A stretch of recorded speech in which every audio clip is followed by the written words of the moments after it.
Ladies and gentlemen, what were you worried about? I told you the title's ours. It has just ended at Ellen Road. Leeds United 2, Millwall 0 in a game that wasn't very comfortable, wasn't very entertaining, but at the end of the day, we got the 3 points. Let's get into this.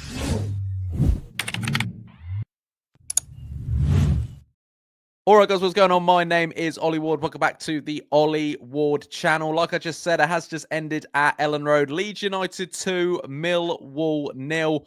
What a win, a comfortable win that Leeds United needed in the end. We're now 2 points clear at the top. It was quite a disappointing weekend, but we've turned it round. We don't often beat Millwall either, so that felt like a very good win for Leeds United. Obviously, with Burnley and Sheffield United dropping points last night, it feels good that Leeds United got the 3 points today. Before we do get into the match reaction, be sure to smash, let's go for 200 likes on this video. Subscribe if you are new as well. It does really help me out. And get your comments in. Who was your man of the match tonight? Was it Tanaka? Was it Rothwell? Was it Mellye? I don't know. Let me know in the comments down below. So, yeah, the game ended 2-0 in the end. I mean, Leeds scored inside 3 minutes. A lovely bit of play from Manor Solomon. Puts it across the box. It deflects. It comes off the goalkeeper. Leeds United are 1-0 up inside 3 minutes. I'm thinking, how many goals are we going to get? Is it going to be Cardiff 2.0? I really did think that. But actually, there was a bit of a nothing sort of to the rest of that half. It was stop. It was start. There wasn't a lot of sort of shots on target from either side. And I don't really know how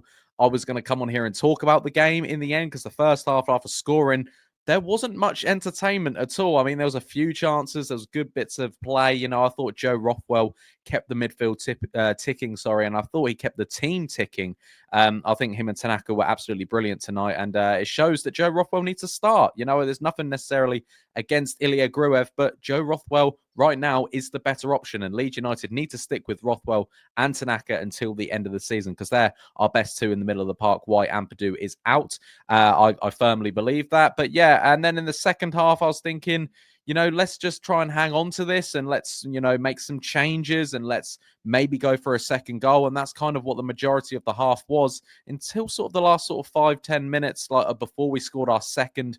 We were knocking on the door. We always know that they are good at set pieces. They've got big players. But actually, Mellye wasn't really tested at all tonight. I think the only sort of thing he had was a cross came in and he just had to palm it over his bar. But apart from that, Mellye done nothing, and he kept another clean sheet. He really didn't have to do anything at all. Millwall, I mean, they normally bully us, and I think what Daniel Farke said tonight is get stuck in as well. Don't let them bully you, because there was some tackles flying in from the likes of Bogle, Rothwell. I thought Aronson looked a bit stronger tonight. Piroe was holding his own, and, you know, we just looked like and Roden. I mean, Roden was absolutely brilliant tonight. It could be another man of the match contender down below. So do let me know who you believe man of the match was tonight.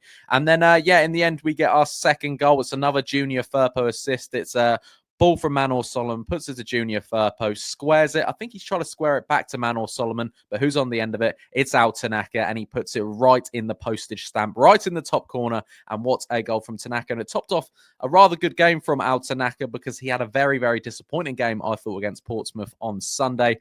But he returned here tonight, Ellen Road, with a goal, and Leeds are now 16 unbeaten at Ellen Road in the league, which is 16 in a row unbeaten, that is, in the league, which is an absolutely brilliant stat. Obviously, we were 17 in all competitions before we did lose against Portsmouth. So it did take a bit of a bump in the road against Portsmouth. We're all starting to think what's going on, but actually it was a good return to form tonight, and Leeds United beat a decent Millwall side. I know they sit 13th in the league, but Millwall have already beaten us twice, once in the league and once in the cup this season. So they did have Leeds United's card, but Daniel Farke tonight played the right team, to be fair. I was saying in a couple of videos ago, I was saying that he needs to drop Brenden Aaronson. He wasn't doing enough, and I thought Brenden Aaronson tonight had a decent game. I really did. I thought he was more physical, was getting more stuck in, creating chances, not doing too much complicated moves, but he still needs that development. He still needs that just pass it a little bit sooner. You know, that wasn't the full product we saw from Brenden Aaronson today, but definitely an improvement of what we've seen the last few weeks. But yeah, the second goal came in Tanaka.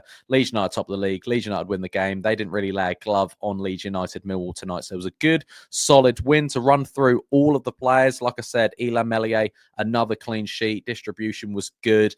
He was good with his feet tonight. He slowed the game down quite well when Millwall were pressing them. He slowed it down, and he just passed it out to his centre-backs. That's all he needed to do tonight. And the one time he got tested with the cross, he done well, because that was a difficult sort of ball to try and keep out. Done well, credit where credit's due to Elan Melier. Jayden Bogle had an all right game tonight. I think he got taken out quite a few times tonight, and he, in the end, looked a bit knackered and he looked a bit beaten and bruised. And I think Byram came on maybe about 10, 15 minutes too late. I did think that was the one negative from tonight's game. Daniel Farke, especially when it was 1-0, why 80th, 81st minute have we still made no substitutes and Millwall have made 4 or 5? Like, I really thought that was going to end 1-1. I thought that was going to be the inevitable. Daniel, where are your substitutes? In the end, Tanaka gets the goal and then he starts making the subs. At the end of the day, that's why I'm sitting here talking to you, and that's why Daniel Farke gets paid the big bucks. It paid off today. But yeah, Jayden Bogle should have came off probably 10, 15 minutes before. It looked like he was carrying a bit of a knock. He got, like I said, beaten and bruised a lot of that game. Joe Rodon, I thought he was brilliant tonight. I really did. And I don't think he had the best of games against Pompey. Obviously, it was one of the reasons why we conceded the goal. Him and Elan Melier, with that sort of mix-up at the back of the weekend, had a brilliant game tonight. He's so quick, he's so aggressive, and actually ball carrying. It reminds me of a COVID Ben White. Not Ben White with COVID. I mean, Ben White in the COVID era. Do you know what I mean? Next to him was Pascal Struijk. Again, he had a decent game. He done well. He mopped up quite well. But a lot of the defenders didn't have to do much, especially the two centre-backs. I mean, Jayden Bogle and Firpo done a bit more attacking-wise. We're talking Junior Firpo now. He got another assist again. I think it's only Mo Salah in the top 4 leagues who's got more assists from open play than Junior Firpo. What a brilliant season Junior Firpo's having. Lovely goal to set up Tanaka, and he was unlucky not to get a few assists tonight, because I thought Junior Firpo had a very, very good game. Signed the contract, Junior. 2 in the middle of the park. I mean, you know, it's very cliche, but the midfield wins your games, and Joe Rothwell and Tanaka tonight were absolutely brilliant. Again, they were brilliant. Joe Rothwell didn't stop moving. These little lovely sort of 1-2s he plays. Sometimes he makes a run, moves out of the way, and then Tanaka picks it up. They've just got, you know, a really good communication. They work really well together. And obviously Tanaka got the goal. Joe Rothwell was probably my man of the match. So at the end of the day, them two, the midfield pairing, were absolutely brilliant. Dan James tonight, he ran around a lot. He's just, I don't like it when he does that vintage Dan James thing where he puts it onto his left foot, tries to whip it in, tries to cross it. I mean, 9 times out of 10, it doesn't work, Dan, so stop doing it. But, you know, either way, I thought he had an all right game. The front 4 were unlucky maybe not to score. It's a nice bit of play for a goal that Joel Piroe scored, but Aronson was offside in the build-up, so that would have been a nice goal. But there was some decent tick-attacker between the front 4 tonight. Like I said, Brendan Aronson had a better game tonight, but still not what you want from your number 10. 1 goal and no assists in 2025 so far for Brendan Aronson. You know, I think he done enough tonight to start on Saturday against QPR. But yeah, I wasn't blown away by his performance, but definitely he looked a lot better tonight.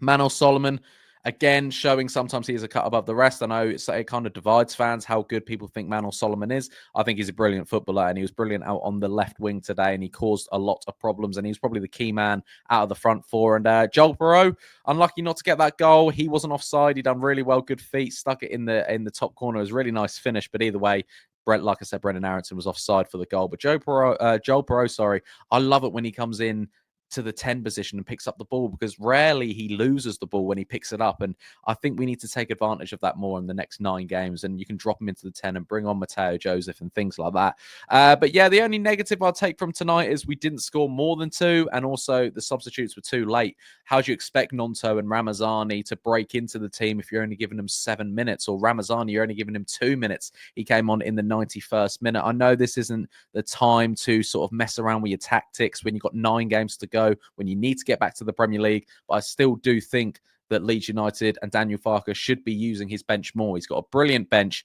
We needed to use it more tonight. But either way, Leeds United got the 3 points. Leeds United got the clean sheet. So who am I to be complaining? Guys, I've been Ollie Ward. You guys have been excellent. Be sure to smash that like button. Subscribe if you are new, and get your comments in. Who was your man of the match and your overall thoughts from tonight's 2-0 win against Millwall? Leeds United at the top of the league. Love it. I've been Ollie Ward. You guys have been excellent. I'll catch you in the next one. Cheery.